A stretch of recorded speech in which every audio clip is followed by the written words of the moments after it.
Now that 2009 is coming to a close, there are some financial lessons from this past year that can help get you back on track for next year. So here with some advice is Jill Schlesinger, editor-at-large for CBS MoneyWatch.com. The always prescient, always informative, always well-informed. And Extremely. And wearing red for you. That looks fantastic, by the way. I just Happy holidays matched it to to your you. tie. Yes. Happy holidays to you. As we head into 2010 here, clearly 2009 was not a good year for many people financially.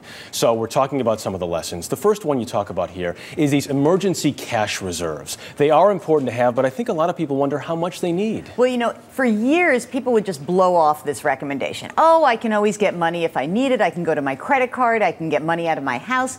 Not so easy. We found in this year, more important than ever to have 6 months in the bank. Why? Because you look at the unemployment picture right now. 40% of folks who are unemployed for more than half a year. You need that emergency reserve fund to get you through any hard times that might arise.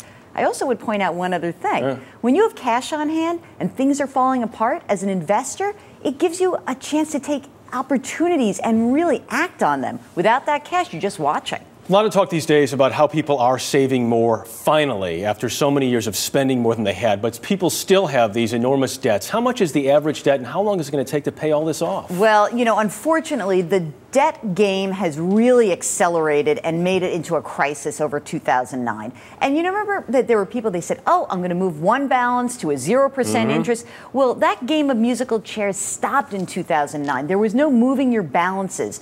Right now, the average American is carrying thousands of dollars of credit card debt.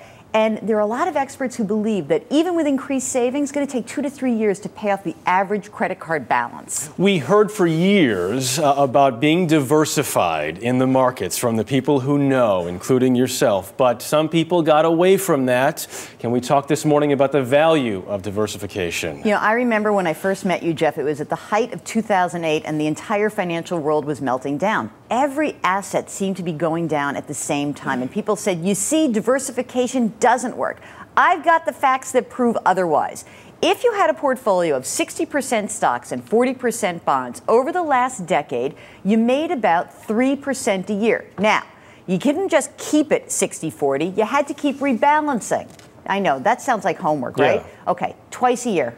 That's it. Twice a year. Check in twice a year. If you were 100% stocks over the last decade, down 0.5% a year. Can we talk retirement funds quickly before we go here? You know, a lot of people stopped contributing to retirement. They got freaked out. It was really a scary time. Keep moving those funds into your retirement account because it lets you buy low. You know, when you're really worried, that's when you should be putting money in. Best way to hit your retirement goals is to save more. Jill, the financial markets may have been collapsing when we first met, but everything else has been just uphill since Isn't then. it? It's a beautiful relationship. It's been glorious for me. Happy holidays, Happy Jill. holidays. Jill Schlesinger.